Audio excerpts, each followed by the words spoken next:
Ahoy hoy shippies.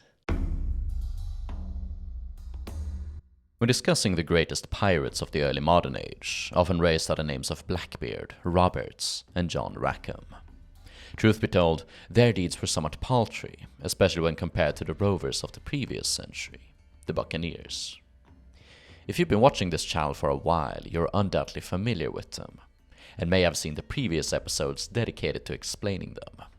If not, the Buccaneers were essentially a multinational paramilitary force that raided Spanish colonies, sponsored by the French and English, to expand their own colonial possessions. I call them paramilitary instead of pirate or privateer, because they were neither. Privateers have a license to attack enemy targets during war, and pirates do not have such a license and often attack targets indiscriminately. The colonies operated under the principle of no peace beyond the line. Regardless of politics back home, they would always be in a perpetual state of conflict. It did not matter if the Buccaneers had a license or not. Some of them did, others didn't. But as long as they attacked the Spanish, they did not face any repercussions, even in times of peace. The Buccaneers were a long notch above their pirate descendants, being proficient soldiers that were able to defeat Spanish armies and conquer entire cities. Compared to later Caribbean pirates, they were more numerous and more dangerous. Their success can largely be owed to their tactics and armament, but perhaps most importantly, to some of their most excellent leaders.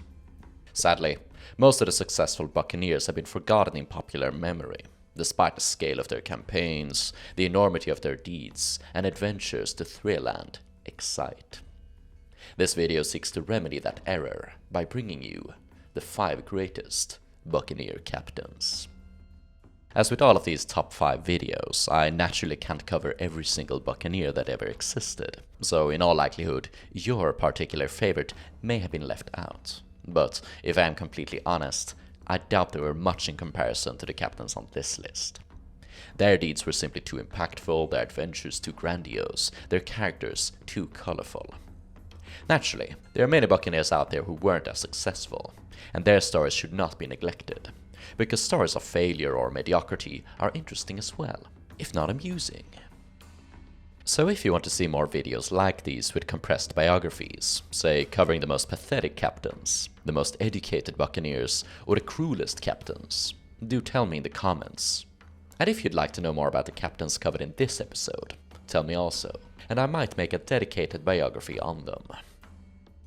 Furthermore, Gold Gunpowder is a small channel covering niche history, and this year has seen some serious downturns. I am always dependent on viewer support for continued survival, so if you enjoy this content, please click the like button, hype the video, share it to your friends, and subscribe and click the notification bell to be notified of future releases. And if you dislike the advertisements, then consider becoming a channel member or Patreon supporter. For as little as $1 a month, you'll get ad-free access to weekly pirate content. And when you're finished with this episode, don't forget to check out my vast catalog of existing pirate videos. Without further ado, I present to you one of the things distinguishing the Buccaneers from their descendants was that they often operated together with conventional forces. In the late 17th and early 18th century, they were often deployed as auxiliaries alongside regular troops, but in the early 17th, these were often so rare that naval officers commanded mostly buccaneers, sometimes with soldiers reinforcing. This was similar to regular privateering forces, always commanded by officers with a commission. The difference here is that the Buccaneers were multinational and hired on an ad hoc basis, rather than by any official contract, and they had to be treated in this unofficial manner, their culture respected. Many officers complained of the Buccaneers' independent streak and rowdiness, but some managed to ingratiate themselves with the scoundrels and use them to great effect. One such officer was Sir Christopher Myngs, one of the most celebrated Buccaneer chieftains. His origins are disputed, and it isn't certain when he was born, sometime between 1620 and 1625. Hailing from Norfolk in East Anglia, he was a relative of Cloudesley Shovel, an admiral and son of a gentleman, though the Shovel family was by no means rich, and Myngs himself came from a more humble, albeit prosperous background. According to Samuel Pepys, his father was a shoemaker and his mother the daughter of a boatman. Myngs went to sea at an early age, sailing with coastal traders and coal carriers, before joining the Parliamentary Navy during the English Civil War. With the parliamentary victory, decapitation of the king and establishment of the English Commonwealth, lower-class men like Myngs stood a better chance of climbing the social ladder. In 1653, he took command of the 38-gun Elizabeth, after the captain had been killed in an encounter with a Dutch vessel. England was currently at war with the United Provinces, modern-day Netherlands. 2 years later, he was appointed as captain of the 54-gun Marston Moor.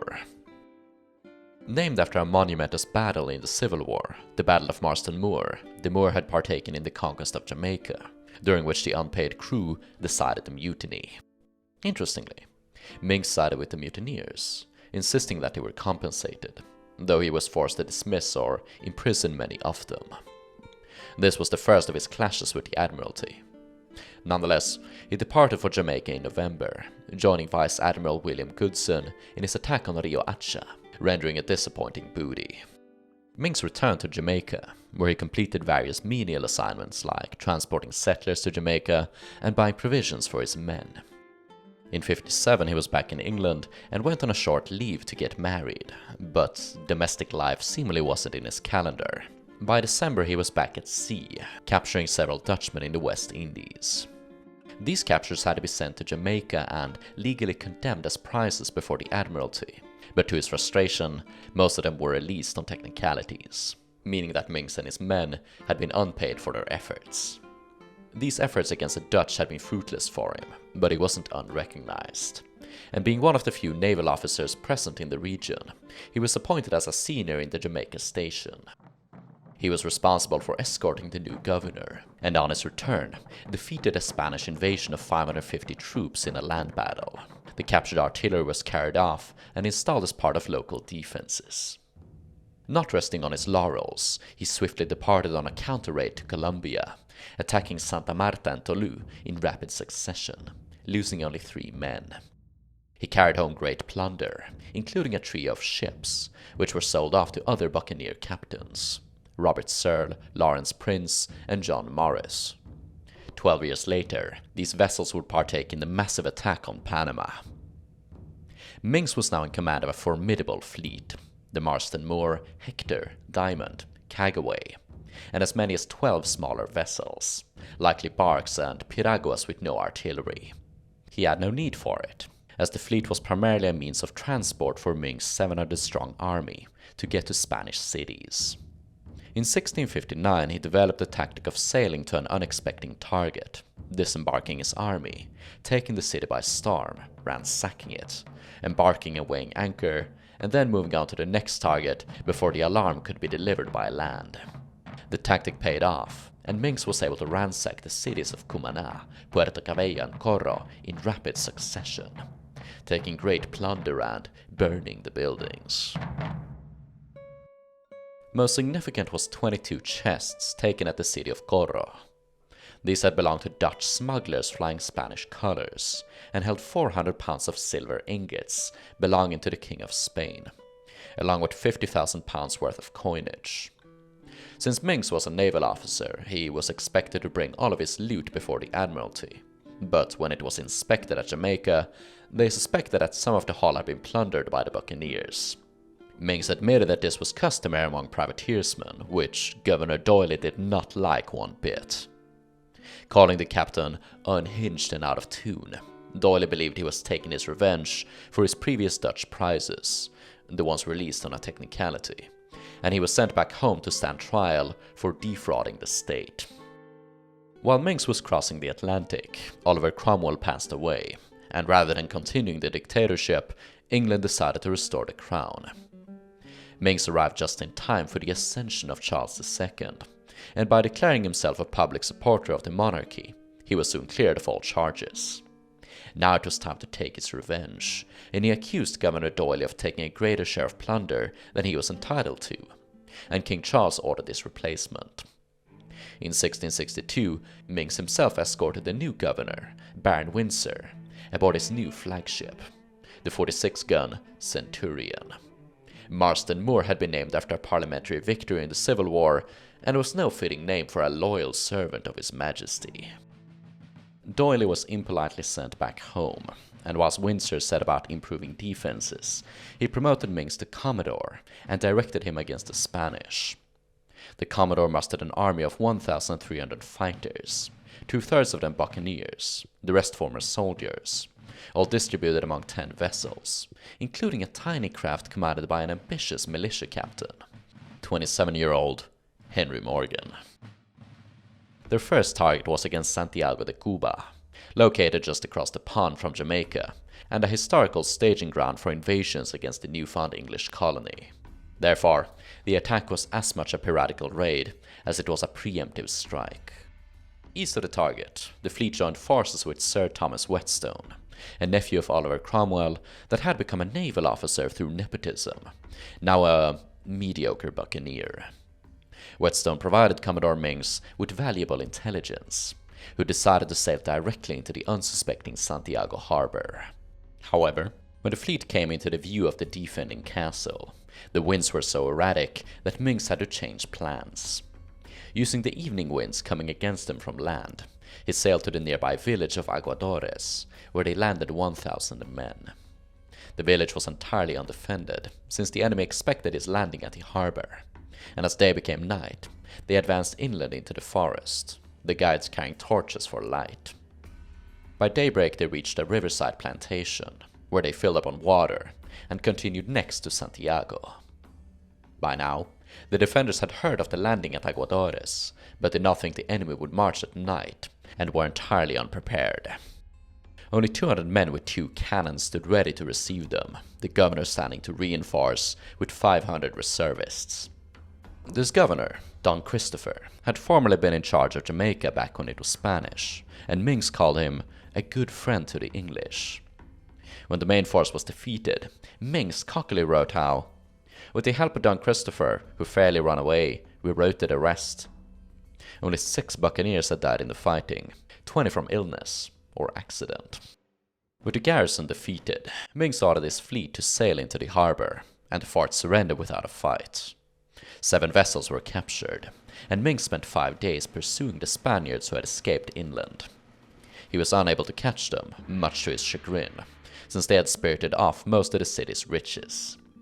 In frustration, Santiago was devastated, with 700 barrels of gunpowder blown up to demolish the fortifications and principal buildings. It would take decades for the city to recover. A shadow of its former self, it was racked by earthquakes, and with the copper industry abandoned, it became a depot for contraband. It wasn't until 1686 that the defenses were repaired and the smugglers ousted. Even if the attack rendered next to no plunder, for Jamaica it was a great success, since it removed a dangerous staging ground for Spanish invasions.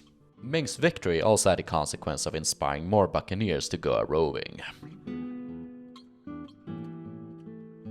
When he returned in October of 1662, he was elected to the Council of Jamaica, and in December issued a call for a new expedition.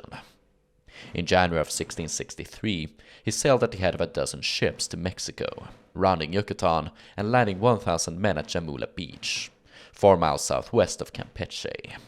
Marching at night, he attacked the city at daybreak. The lookouts had spotted his vessels at sunrise, but it was too late to sound the alarm. At 8 o'clock, the Buccaneers rushed the city.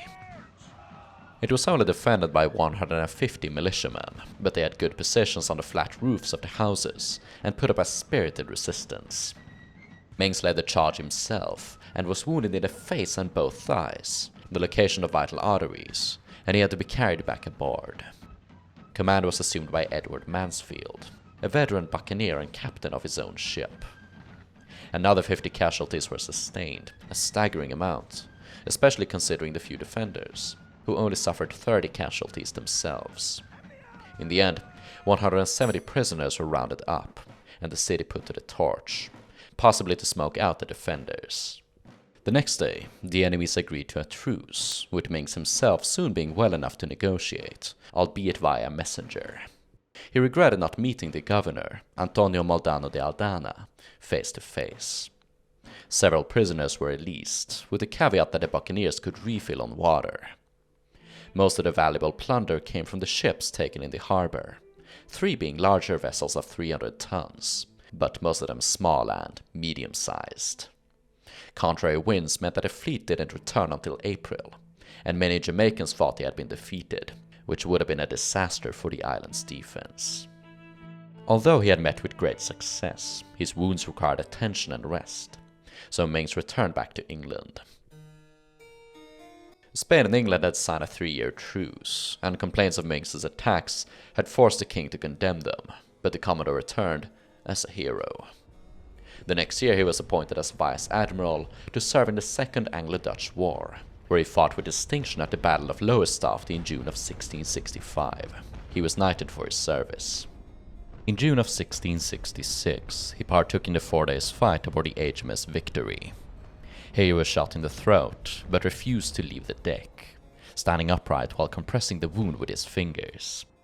A second bullet passed through his throat and into his shoulder, and he was finally forced below deck.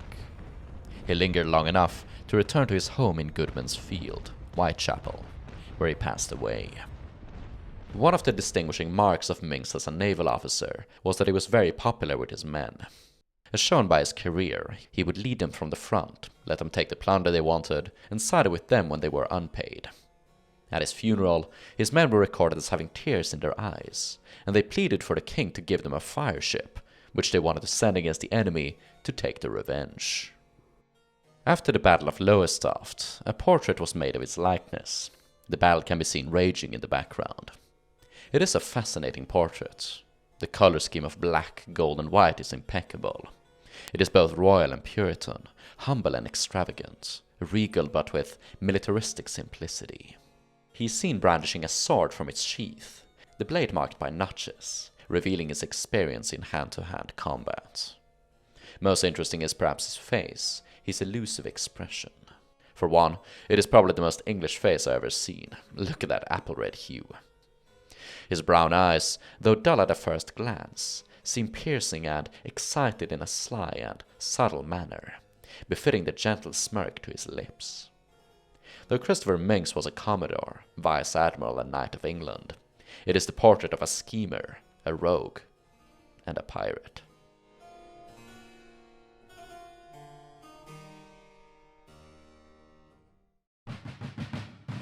One of Myngs' protégés was a young militia captain by the name of Henry Morgan, who not only climbed to the top of the Buccaneers' scar list, but the ladder of English society. He is possibly the most successful rover of the entire period, and no list of the greatest is complete without him. Coming from a higher background than Myngs, Morgan's exact lineage has never been properly established, and he possibly came from an illegitimate branch of the illustrious Morgan family, his parents unknown. A Welshman, he seems to have been born around 1635 in either Pencarne or Llanrhymni. Like most of the Buccaneers, we do not have an eyewitness portrait of an adult Henry Morgan, but we do have one of him as a teenager, now hanging at Tredegar, the house of his relatives. The soft skin and slight chubbiness of his young face makes him seem like the noble son that would leech of his father and chase after girls, had it not been for the cool measurement in his eyes, calculating, uninnocent. Of his upbringing, Morgan himself remarked how, "I left school too young to be a great proficient in admiralty or other laws, and have been more used to the pike than the buck." He came from a military family, with 2 of his older relatives having served in the 30 Years' War, and then on opposing sides of the English Civil War. Morgan's own family had supported a monarchy, and with the parliamentarian victory, they were so impoverished that Henry was sold as an indentured servant. In 1655, a document listed Henry Morgan of Abergavenny as being sold to Timothy Townsend of Bristol, a cutler, to serve him for 3 years in Barbados. Morgan was so embarrassed by this that when the English translation of Exquemelin's History of the Buccaneers wrote of his indenture, Morgan had the publisher sued for libel.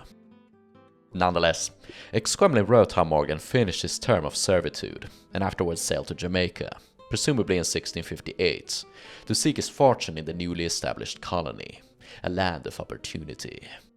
4 years later, he had mustered enough wealth and experience to become a captain in the Port Royal Regiment, and owned a small vessel and privateering commission.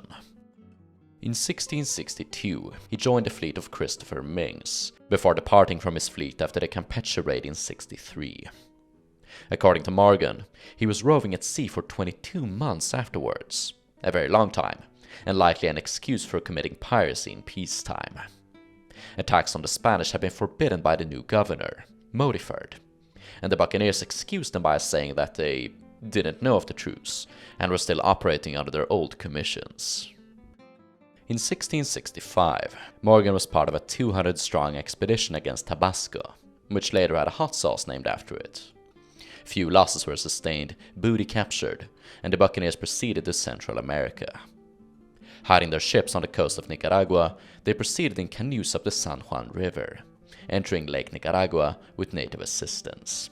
At nightfall they snuck into the city of Granada, taking it by surprise, and returned with fresh plunder to their vessels on the coast. All of this had been done without commissions in times of peace, making Morgan a pirate, but he was celebrated as a hero upon his return, and promoted to colonel in the volunteer militia. He also took the time to marry his cousin, Mary Elizabeth Morgan, as you do. During Morgan's absence, Ming's second-in-command, Mansfield, had led a disastrous attack on the island of Santa Catalina, attempting to establish it as a buccaneer base, and according to legend, an independent state. Mansfield had fallen, and Morgan inherited the mantle as unofficial commander of the Jamaica Buccaneers. Even though Governor Modiford had forbidden attacks on the Spanish, renewed fears of invasion soon prompted him to issue commissions against the old enemy, and in 67, Morgan departed on an expedition to Cuba. Commanding 700 men and a fleet of a dozen vessels, he made landfall in March of 68, marching on the inland town of Puerto del Príncipe, now called Camagüey.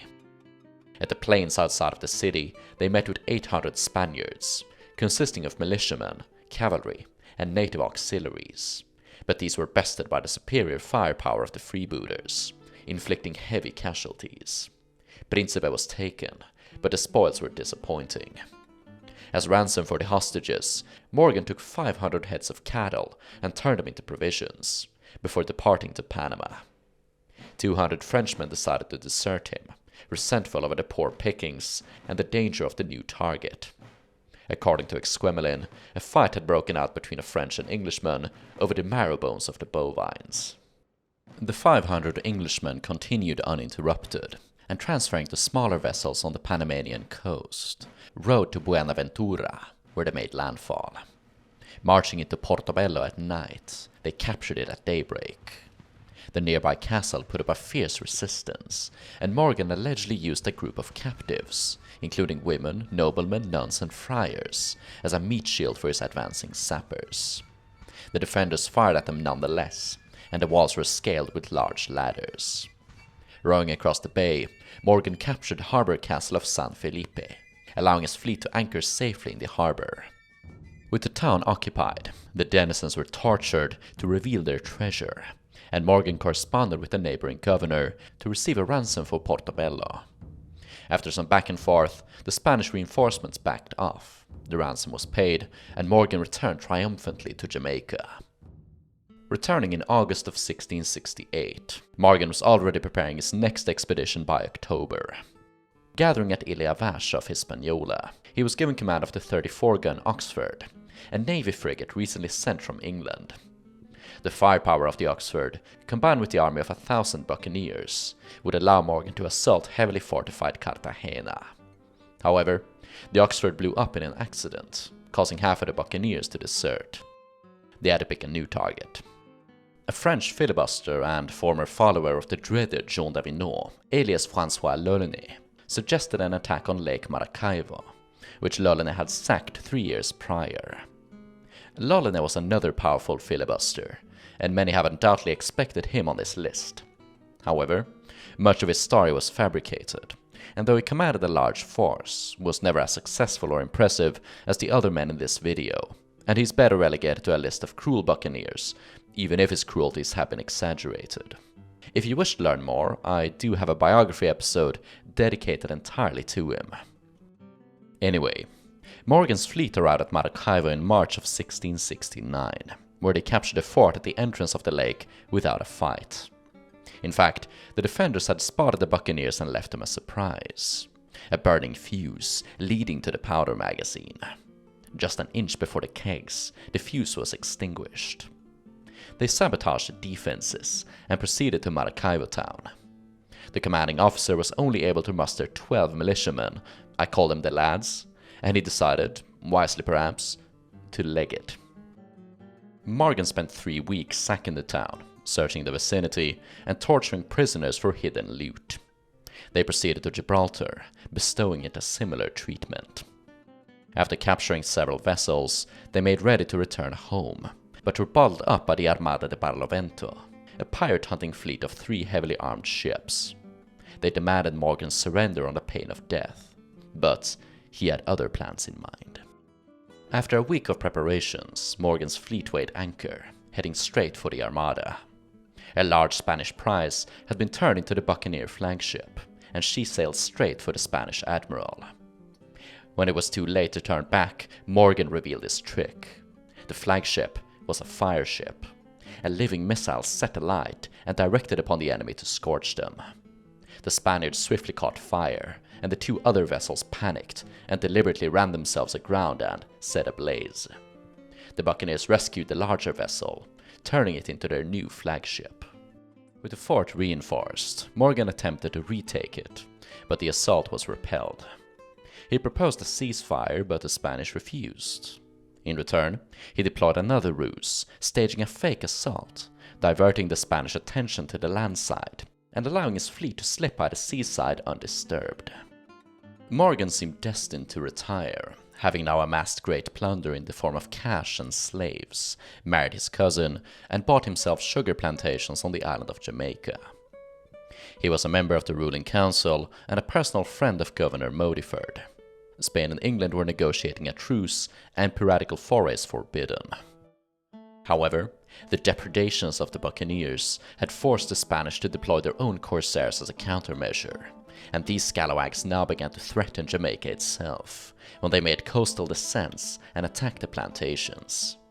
The council was summoned, Morgan promoted to admiral, and given command of all ships in the harbor. Sailing again to Ile Vache, he mustered a multinational force of 38 ships and 2,000 buccaneers, the largest yet assembled.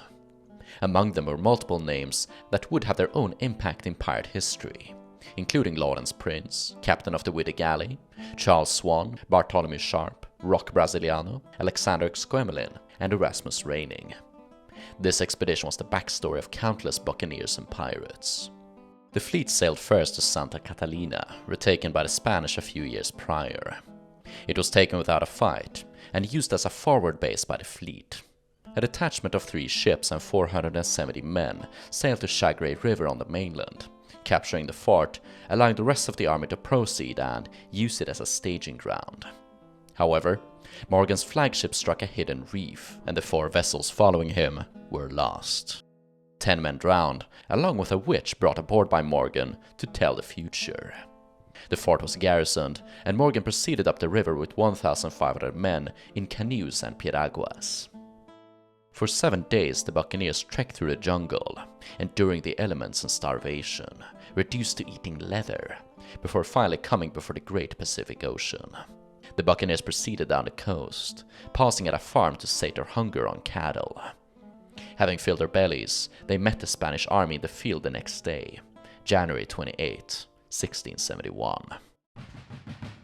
The Spanish force consisted of 1,200 infantry, flanked by 400 cavalrymen. They had very few firearms, and were forced to charge the Buccaneer line. More than 100 militiamen were killed in the first volley, and after 400 to 500 Spaniards had been killed or wounded, the rest retreated. They attempted to send a herd of cattle to stampede the Buccaneers, but they were repelled by a vanguard of Buccaneer sharpshooters, allowing Morgan to enter the city as a victor. Or, that's what he thought. Panama was one of the greatest and most beautiful cities of the Spanish Main, but to deny the pirates plunder, the denizens set fire to their own homes. Horrible torture was inflicted on the survivors by the frustrated Buccaneers, and after 4 weeks of occupation, Each man could only be paid 15 to 18 pounds a head. The largest buccaneer raid ever was a complete failure. Morgan returned to Jamaica only to be clapped in irons. Spain and England were at peace, with Jamaica and the Antillean Islands recognized as English territory. Morgan had attacked Panama after the Treaty of Madrid and was now a pirate. Spain demanded his arrest. Along with Governor Modiford, he was sent back to England. The buccaneer fell ill, and when he reached London he avoided being thrown in jail, but could live comfortably at his own expense. Despite Spanish pleas for a trial, England was distracted by the outbreak of the Third Anglo-Dutch War, and a change of policy in Whitehall led to Morgan befriending the Duke of Albemarle, who pled for his release to the king himself. In 1673, Morgan was asked to submit a memorandum for what was needed to ensure Jamaica's security, and the next year, Charles II had him knighted. He had truly become the heir of Francis Drake. The previous governor was replaced by Earl John Vaughan, with Morgan assigned as lieutenant governor. Modiford was appointed as chief justice of the island, and the two returned home together. That's cute. Morgan spent the next 14 years of his life in retirement, a fat and wealthy plantationer.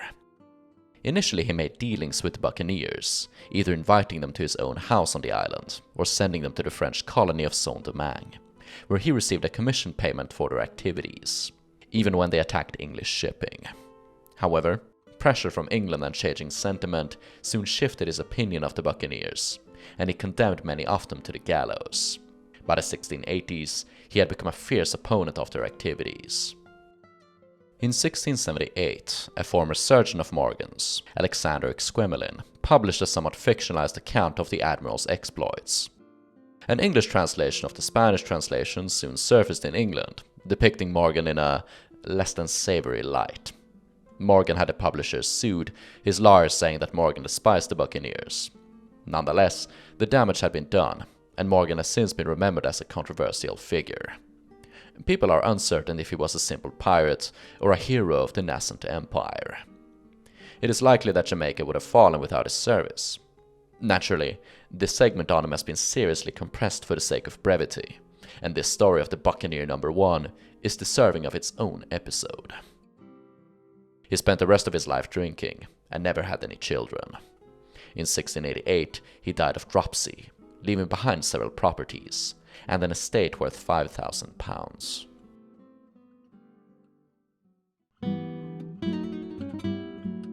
I am commonly questioned which of the great names from the Age of Pirates is my favorite, and I always respond with the unusual Bartholomew Sharp, a character largely forgotten in the popular mind, but one who had a decisive impact in the pop culture of his own period. Sharp never amassed any remarkable booty or retirement, and he made his list because of his extraordinary seamanship, his tactical brilliance, media presence, impact on wider history, and his colorful character. Sharp was one of the most controversial figures of late 17th century England, and the measure of his personality is still up to debate. He was a strange combination of incredible skills and incredible flaws, and compared to the patriotic Myngs and Morgan, Sharp had no loyalties but to himself. He truly embodies the chaotic spirit of the 17th century Buccaneers. Sharp was born in 1650 in the parish of Stepney, London, and would have grown up during the turbulent reign of Oliver Cromwell, finally going to sea during the Second Anglo-Dutch War of 1665 to 1667. It is believed that he served under Henry Morgan, likely at Panama, and later in life he would write a passionate defense of his former commander, calling him an incomparable soldier and seaman. Ironically, Morgan would later call for the arrest of Sharp and his men. Nonetheless, service under Morgan would have been crucial in developing Sharp's abilities in military tactics and personal combat proficiency. But when Spain and England went to peace, he returned again to privateering against the Dutch, and when peace was signed, he immediately turned to piracy. In 1675, he took part in the raid on Segovia, a Spanish town, and in 77, the capture of Santa Marta, modern-day Colombia. However, his exploits did not begin in earnest until 1679, when he, now a captain in his own right, joined an attack into Spanish Honduras. The Buccaneers looted several storehouses of indigo in such large amounts that it almost crashed the Jamaican economy, replacing sugar and tobacco as the means of exchange. Whoopsie. Having caused a bit of ruckus on Jamaica, Sharp and his fellow captains acquired a commission to cut logwood in Honduras. They figured that they could stretch the definitions of the license to cover attacks on the Spanish. At Port Mart they gathered a small fleet, and in 1680 descended on the Panama Isthmus. Here they befriended a local tribe, the Cuna, and used them as guides to attack the city of Portobello. After sacking the city, the commanding buccaneer, John Coxon, announced his plan to attack the rebuilt city of Panama. On their way they attacked the town of Santa Maria and proceeded to the Pacific coast. Sharp took command of a Spanish bark and went on a small foray among the Pacific islands. The rest of the fleet fought a brutal engagement with a small Spanish fleet, claiming victory and taking the great ship, the Santísima Trinidad. This was the same vessel that had ferried off the treasures of Panama during Morgan's attack 10 years prior. The captain, Peralta, was taken as a hostage and seemingly became somewhat of a friend to Sharp. They had a discussion about comets, one of which was illustrated in Sharp's own journal. Sharp is interesting in that he threads the line between a scholar and a scumbag. He did write his journal and seemingly made attempts at documenting the flora and fauna, but not to the level of detail as his more celebrated colleagues, Dampier, Ringrose, or Wafer. He refrains from describing events in detail, and his cocky personality shines in the text. On one page he brags about sleeping with a Spanish lady. After the said engagement, Coxon was deposed as admiral, went home, and replaced by Richard Sawkins, who took the Trinidad, or Trinity, as his flagship. A few weeks later, he was killed in action when leading the vanguard against a Spanish town. Sharp was made commander in his stead, but unlike the celebrated Sawkins, proved controversial with the company. As a leader, Sharp was generally cautious and often accused of cowardice, even though all evidence points to his bravery when push came to shove. He even had a skill in spearfishing. Nor was he able to secure any prizes. Sailing down the Pacific coast, they encountered few ships, and all of the towns were prepared for their coming. They only managed to capture a few vessels and plantations, only securing some sugar for their own consumption. The captured town of La Serena had to be burned, after Sharp failed to secure a ransom. Even still, Sharp and his close lieutenants had grown quite rich at this point, and wanted to return home. However, Sharp had not amassed most of his money from pirating. Indeed, his biggest flaw might be that he was too lucky at the dice table, and by now he had become rich by gambling with his own men. There is a reason why later pirates would outlaw gambling over money aboard their ships. They had likely heard of this story, as Sharp was quite an infamous figure. There was also an incident of Sharp firing at a crewman with a pistol, but I haven't read much into it. Mutinous sentiment was brewing, and betrayal soon came from within. The instigator was a former friend named John Cox, appointed by Sharp himself as vice admiral.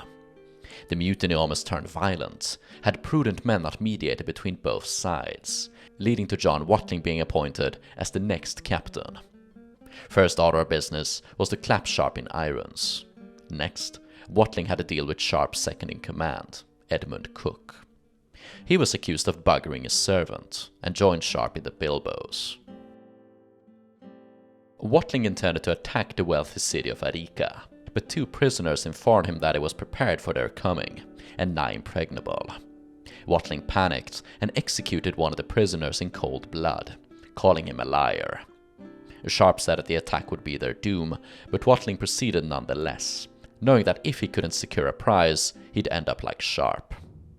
The Battle of Arica is the most well-documented land engagement ever fought by pirates. Several buccaneers and Spanish sources wrote about it, so during those violent 8 or so hours, we can trace almost every movement impeccably. However, a full account of it will have to be relegated to next month, in the long-awaited episode on the 5 greatest pirate land battles. For now, know that the attack was a disaster. The Buccaneers were seriously outnumbered. Watling and his officers were killed, and Sharp assumed command of the desperate forces. He ordered the survivors into a circular formation, and marched out of the city in good order, repelling the Spanish cavalry. This engagement showed that he not only wasn't a coward, but could keep a cool head in the worst of cases, and lead his men to safety. Despite the men pleading Sharp to rescue them, 50 of them still disliked him so much as to desert, sailing back to Panama and then back home. Sharp, having now lost his gambling money, was forced to continue pirating.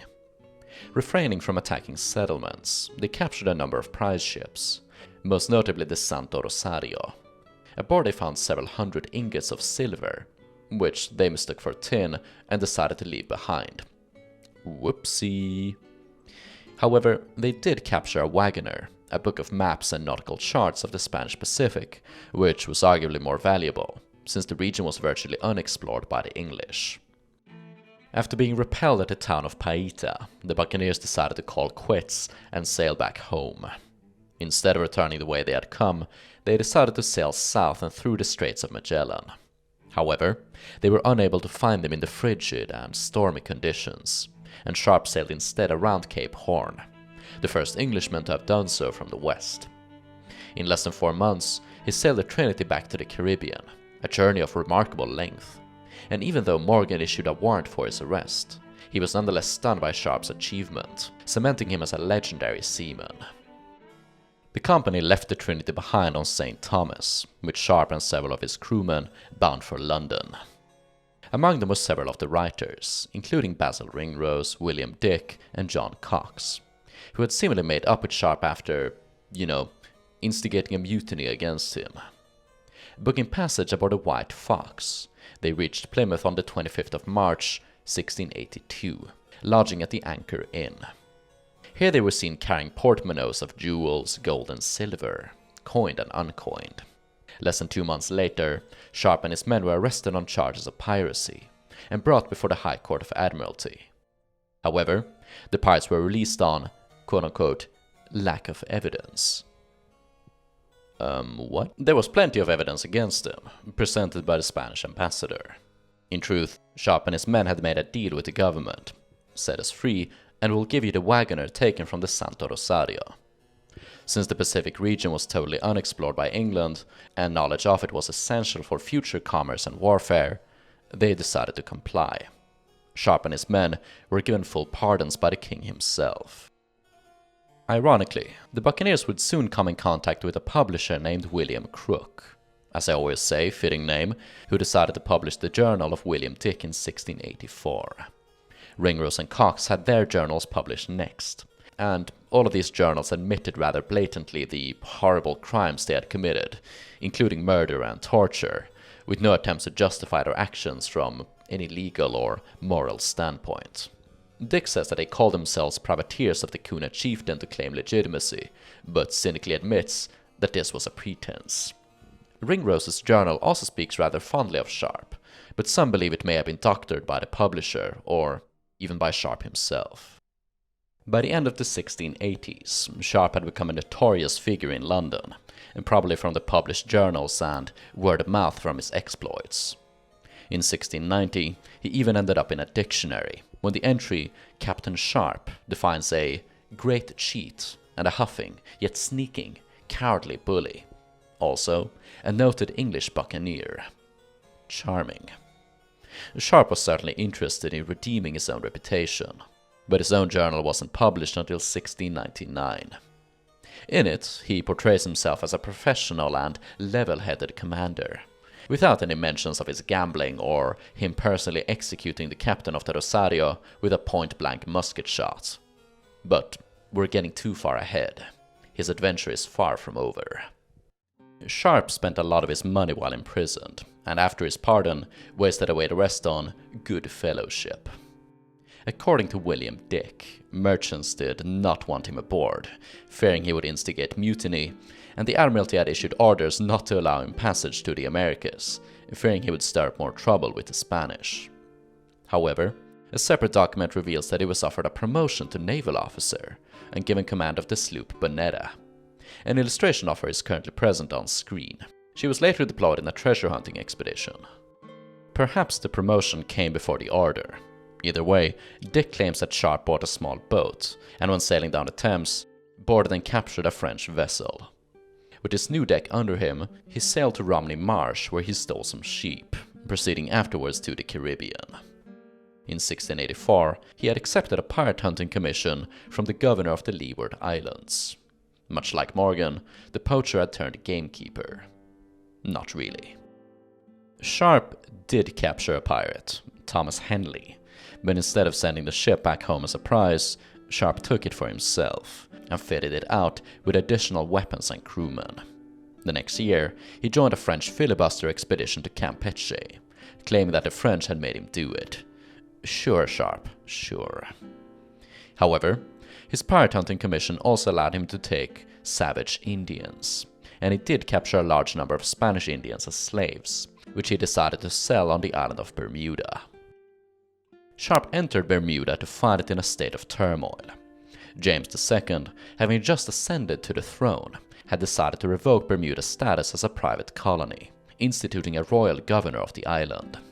The colonies were accustomed to self-rule and rose up in rebellion. Sharp, looking to sell his slaves and buy provisions, joined forces with Governor Coney. Joined by another captain, the pirates soon numbered 100 men, and they were able to intimidate the locals, recover 2 occupied forts, and imprison one of the ringleaders aboard Sharp's frigate. Sharp and his associates were accused of strong-arming the governor's opponents, and for supporting a corrupt, unfair government. Shad, yes. The rebels then tried to bribe Sharp, and even drafted charges against him, but he remained loyal to the government. One of the complaints later made against Coney was that he has entertained Bartholomew Sharp, a pirate. He was playing his cards well. Coney called him very zealous for the king's service. Sharp himself, writing to the English Secretary of State how there is rebellion against the king in all of these islands, and that the people will not believe that any king but Monmouth is living. Of course, Sharp was doing all of this to curry favor with the government, so as to continue his piratical activities and slip the news. Wisely so, because he did have enemies. One captain of Bermuda sent out writs, accusing Sharp of absconding from debt, stealing cattle, committing treason. Sharp apparently used the papers to light his pipe and wipe his butt, no doubt laughing all the while. However, he was eventually arrested by Captain George St. Lo of the Royal Navy, carrying a warrant from the governor of Nevis, where the pirate was taken for trial. Unsurprisingly, the jury found insufficient cause to prosecute him, and on the 12th of February, 1687, Sharp was released. St. Lo was sent back to England. He can't keep getting away with it! It is less certain what happened to Sharp after this. In 1688, he was commander of the island of Anguilla, but had to abandon it when the French attacked during King William's War. He seemingly spent the rest of the war as a privateer, leading a company of buccaneers and volunteers against the French of the Leeward Islands. By 1699, the war with France had ended, and Sharp had sworn allegiance to the King of Denmark. He now found himself on the island of St. Thomas, a Danish colony, where he was arrested for various misdemeanors. In 1700 he attempted to escape, but was recaptured, and he perished 2 years later. Sharp's journal was published in 1699, the same year as his final arrest. In it, he attempted to redeem his reputation as a commander, though it would have no impact on his inevitable demise, nor his standing in the public mind. His name still appears in the dictionary of 1725, but is absent from future editions. Sharp was slowly forgotten, and nowadays, few know about the adventures and daring exploits of this fascinating but ultimately horrid man. Privateer, buccaneer, tactician, explorer, gambler, pirate and pirate hunter, slave trader, rebel quasher, an entry in a dictionary. Legend of the high seas.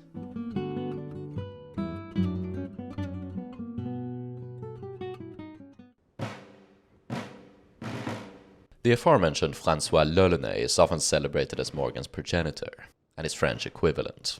However, this title is better bestowed on the Sieur de Grammont, a master tactician who commanded armies the size of Morgan's, and struck terror into the Spanish hearts. Little is known about his early life, and his first name is disputed. He is invariably called François, Michel, or Nicolas. Legend says that he was born in Paris around 1650, but in 1683 he was described as old and may have been born earlier. The son of a French officer, he was described as short and olive-skinned. and apparently he killed a man in a duel at the age of 14. He served a brief stint in the French Navy before ending up on Saint-Domingue. His spirited temper made him popular with the unruly buccaneers and filibusters, who gave him the title of Chevalier. By 1672, he had been given command of a privateering vessel, and during the war against the Dutch and Spanish, his forces joined with the French Navy as auxiliaries. The Armada departed for Curaçao on the 7th of May, 1678. But most of the ships ran aground off the Aves Islands. Most of the survivors decided to turn back, but Grammont and his filibusters opted for an alternate attack. Abandoning his design for Curaçao, Grammont led his fleet and 700 filibusters to Lake Maracaibo. Grammont landed half of his troops, along with a contingent of artillery, using it to bombard the fort into submission. Using his larger ships to block the entrance, Grammont and his forces proceeded aboard the smaller ones into the lake itself. The people of Maracaibo were so disheartened by the sudden attack that most of them fled without a fight. Stragglers were treated cruelly. One eyewitness reported how this French enemy was so tyrannical that after taking everything people had, he would torture them unto death, something which not even a Turk nor a Moor would do. After several weeks of looting the city and its vicinity, Grammont made his way across the lake to Gibraltar, finding it somewhat deserted. The garrison of only 22 surrendered after a brief bombardment. Here it must be mentioned how unusual the Buccaneer use of artillery was, and it must certainly have come as a shock to the Spaniard.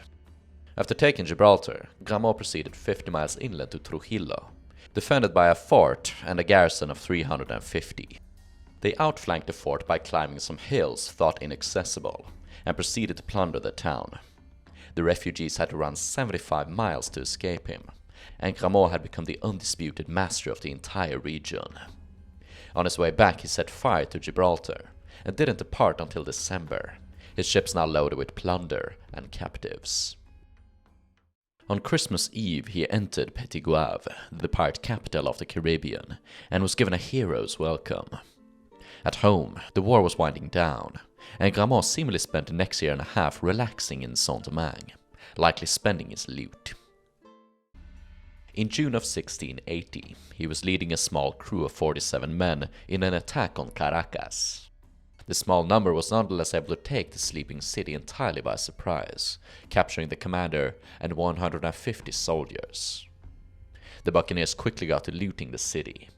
Alarm was quickly sent out, and panic spread across the region, with valuables and royal treasure sent inland on mule trains. The militia were mustered, and a large host marched under Governor Francisco to relieve the city of Caracas. Meanwhile, a daring counterattack was launched by Capitan de Laya, and Grammont's outnumbered filibusters had to make a fighting retreat. 9 of the filibusters were killed, several wounded, with Grammont himself slashed across the neck with a machete. Even still, Grammont had claimed a staggering amount of booty, besides shocking the Spaniards with the audacity of his assault. However, he lost most of his profits and captives in a hurricane. His reputation celebrated by the filibusters, Grammont mustered a flotilla of 8 vessels and led them to a blockade of Cuba in 1682. The operation was a failure, and after prowling the coast with scarce success, they returned to Saint-Domingue empty-handed. Here they met with Dutchman Nicolas van Horn, recently granted a letter of reprisal against the Spanish after being cheated at a slave trade. Van Horn was to claim his reprisal by attacking the city of Veracruz, and Grammont with his filibusters decided to join him. Though Van Horn was officially the leader of the expedition, and Grammont is second in command, the filibusters disliked the arrogant Dutchman and referred to Grammont as their captain. They additionally joined forces with several Englishmen and another Dutchman named Laurens de Graaf. On the 17th of May, 1683, the filibusters took Veracruz entirely by surprise, occupying the settlement for several weeks. Grammont once more presented his tactical creativity when he stole Spanish horses and mounted his filibusters, deploying Buccaneer cavalry to ransack the countryside. He had also used such cavalry during his assault on Maracaibo. The Spanish cavalry were so astonished by this unusual sight that they were routed without a fight. Grammont had previously been documented as treating his prisoners worse than any Turk or Moor, and he had become an expert at extorting money from his captives. At Veracruz, he locked the thousands of captives inside La Merced Church, placing heaps of wood around the base, and loudly announced his intention to burn everyone inside. These threats managed to muster a ransom worth 150,000 pesos. The prisoners were eventually evacuated, with Grammont leading this procession himself. He was documented as riding a horse directly into the church to drive out the captives like cattle. They were kept on the island of Sacrificios before the ransom could be paid, and when it arrived, the filibusters took off and divided their spoils. Grammont would team up again with the Graaf in April of 1685, and the two began mustering a force at Isla Mujeres, just off the eastern tip of Yucatan. This notified the Spaniards, who began sending out dispatches to prepare for the filibusters' coming. By July, they had assembled a fleet of 6 large and 4 small ships, 6 sloops, and 17 piraguas, all carrying 700 men. They prepared to make landfall several miles off Campeche, but were deterred by a force of 200 Spaniards at the disembarkation point. The filibusters decided to feign a withdrawal, and before the Spaniards could realize, the landing craft had sped to the outskirts of the city itself. 100 buccaneers formed the vanguard, with the remaining 600 divided into 3 companies, 2 of them marching straight into the city, and Grammont leading an encircling maneuver. The defenders, upon seeing the rapid advance, decided to scuttle their vessels in the harbor. They blew up the frigate La Soledad, and the explosion was so deafening that it shattered the garrison's morale, allowing the filibusters to enter Campeche uncontested. Grammont spent the next few days securing vital strongpoints, preparing for a siege of the castle. At dawn of the 12th of July, he began a bombardment of the citadel. At 10 o'clock, reinforcements arrived from the provincial capital, but Grammont stalled them at the ramparts of Campeche. After a few hours of exchanging fire, he led a separate force and outflanked the militia, forcing them to retreat. By 11 p.m., the fort had been abandoned, with Grammont and the Graaf taking it in person. The filibusters spent the next 2 months occupying Campeche and ravaging the vicinity, Grammont deploying his cavalry to scour the countryside, roaming as far as 25 miles inland. Having now grown from 100 to 250 horsemen, Grammont's cavalry was defeated by a Spanish troop of 300. Evidently, they were better for scouting and looting than pitched combat, but his deployment of cavalry nonetheless shows his tactical creativity. Most of the treasure had been evacuated, and the pickings were poor. Frustration led to cruelties. Grammont demanded a ransom of 80,000 pesos and 400 heads of cattle, but the governor responded that Spain had enough money to rebuild the city if it was burned. The filibusters put the city to the torch, and Grammont threatened next to execute the captives. It was met with the same response, and after parading the captives in the main square, 6 of them were hanged. The prisoners decided to approach Lawrence de Graaf, who was known for being more humane. After a lengthy discussion, he managed to convince Grammont to stop the executions, and instead take the prisoners with them aboard their ships. The filibusters split up. Grammont led a squadron of 3 vessels to Florida, where he launched an attack on the Spanish outpost of St. Augustine. His next plan was to attack Matanzas, sending out his smallest vessel to scout. When the scout did not return, he sailed there himself, and discovered that it had sunk in heavy weather. The same storm drove him northwards, and he made his way across the Atlantic. Off the Azores, he captured a Dutch vessel, and this would prove his final prize. His flagship was lost in a storm, and Grammont perished along with 180 of his men. Grammont and his deeds do not appear so impressive when compared to the other figures listed in this video, but this is purely by merit of comparison. Certainly, his career wasn't as long or epic as Bartholomew Sharp's. He never attained any substantial fortune and died in a storm, but he made a list due to his tactical brilliance, creativity, and leadership ability. During the late 1670s and the 1680s, he was the most celebrated filibuster commander on Hispaniola. He was the only buccaneer to use cavalry and one of the few to deploy artillery to bombard targets on land. For this, he deserves to be remembered.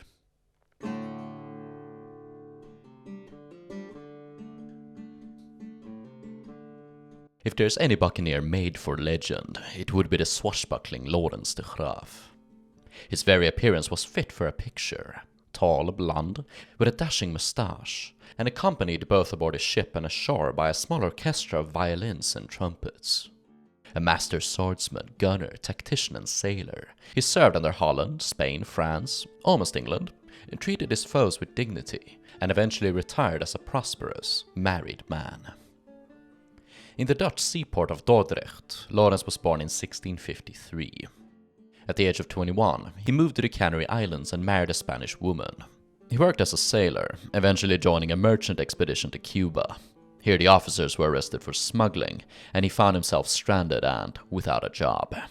But Lawrence had become an experienced coxswain and ship's gunner, and being highly desired by captains, he was soon pressed aboard another ship. When the ship was captured by Buccaneers, Lawrence decided to join them. His early career with them is diffuse, but at some point he took command of a bark, using it to capture a small ship, then a bigger one, until he finally seized the 28-gun Tigre, wrested from the Armada de Barlovento in the fall of 1679. By 1682, Lawrence was one of the most reputable rovers in Saint-Domingue. Sir Henry Morgan himself called Lawrence a great and mischievous pirate. His first notable exploit came in the same year, when he captured 120,000 pesos worth of Peruvian silver, intended as a payroll for the Spanish garrisons. As revenge, the Spanish decided to confiscate the slaves of a certain Nicolas Van Horn. As you might remember from like 10 minutes ago, Van Horn got a letter of reprisal for this action, and led a filibuster fleet against the city of Veracruz. He was joined by Grammont and Lawrence, the latter of whom had a number of disputes with the Commodore. Lawrence only joined the fleet because Van Horn disrupted Lawrence's ambush of several Spanish ships. Their conflict came to a head on the island of Sacrifice, when the two had some sort of argument. It is uncertain about what. Van Horn drew his sword, and Lawrence downed him in a single stroke. Talk about ownage. After dividing their loot, the filibusters split, and Lawrence departed for Cuba, where he smuggled his goods into Jamaica. With the plunder came a letter to the governor, in which Lawrence offered his services to England. This was seemingly motivated by a conflict with the governor of Saint-Domingue, who was angry that Lawrence had sold his plunder in Jamaica. Even though Jamaica seemed interested, nothing came of it, and Lawrence continued sailing with the French. In Christmas of 83, he defeated a trio of Spanish ships, taking the largest one as his flagship, renaming her Neptune. A letter was sent to the Spanish governor, thanking him for the Christmas presents. Cheeky bastard. He spent January blockading Cartagena, but permitted the passage of English slave traders, whom he personally invited for dinner in his cabin. He was still hoping to join the English, and even rescued one of their ships taken by the Spanish. The Jamaicans wanted him to buy a plantation and settle down, and though Lawrence seemed interested, nothing came of it. Likely because the English wanted him to stop attacking the Spanish, which would mean that Lawrence had to retire from buccaneering. He spent the rest of early 1684 cruising along the Spanish Main, before joining Grammont in the attack on Campeche. They divided their plunder and parted ways. You know what happened to Grammont? And Lawrence headed for Petit Goave. At Alacran Reef, he was cornered by two powerful Spanish ships. Lawrence began the engagement by sailing the Neptune in between the Spaniards, bombarding them from both sides. For the rest of the battle, he constantly maneuvered in such a skillful manner that both ships could never fire at him together. The bigger of the Spaniards was dismasted, and legend says that Lawrence fired a crippling shot himself. Next morning, they were in no mood to fight, and Lawrence escaped. It was one of the greatest sea battles of the Golden Age, and if you wish to learn more, I'd recommend taking a look at my episode covering it and 4 other great engagements. Lawrence got married at some point to a woman named Anne Dieu le veut, meaning God wills it. According to legend, she was one of the women, probably old prostitutes, sent to Saint-Domingue to marry and civilize the filibusters. It is said that Lawrence killed her husband in a duel, and when she in turn challenged Lawrence, he refused to fight a woman, but proposed to her on the spot. She accepted. They would go on to have 2 daughters, and he also acquired a plantation in the French colony. Most of the labor force were slaves taken from the Spanish, and by 1685, many of them had escaped. In retaliation, Lawrence led 500 filibusters against Valladolid, but suddenly retreated for unknown reasons. According to legend, he was deceived by a clever Spaniard.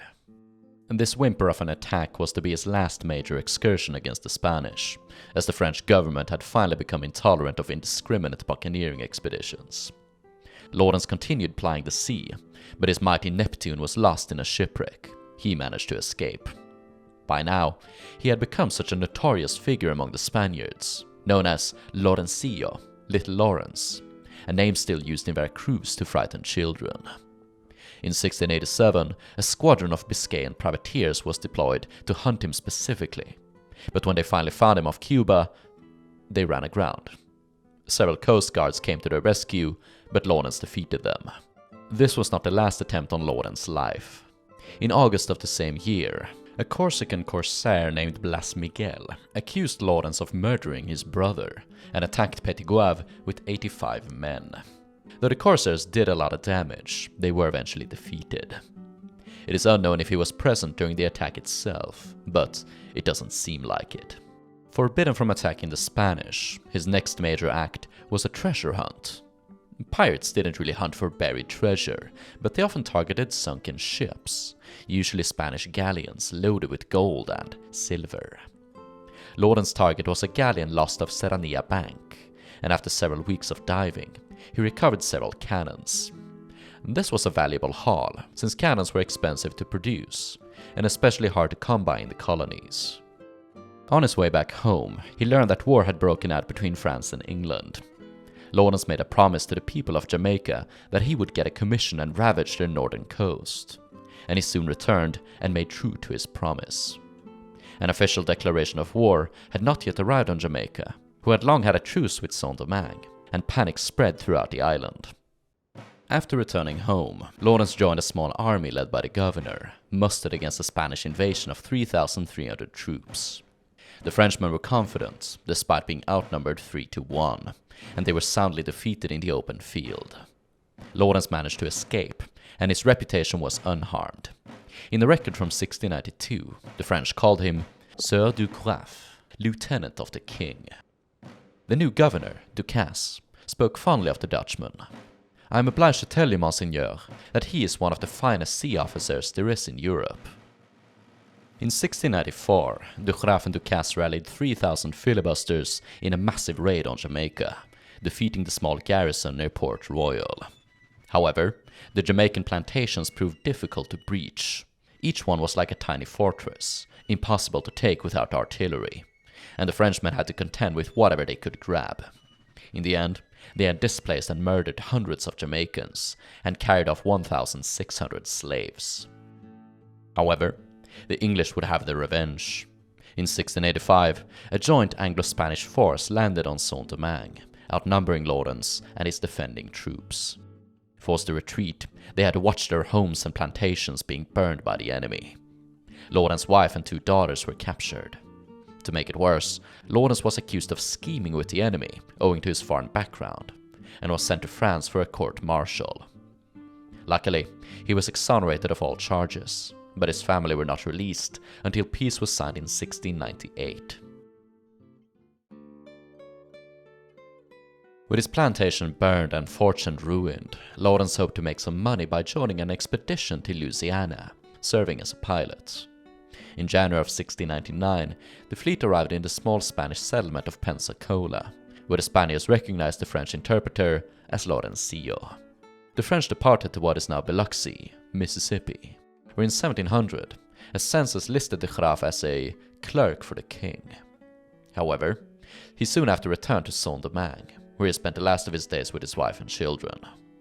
He passed away in 1704, aged 51. So ended the astounding career of one of the most astounding buccaneers. In the end, it is an interesting list of characters. Myngs is best remembered for his gentlemanly status and exploits, Morgan for his great battles and success, Grammont for his unconventional tactics, and Sharp and de Graaf for their characters and adventures. I'm curious to hear in the comments which one of these compressed biographies was your favorite, and if you'd like to see any of them covered in the future.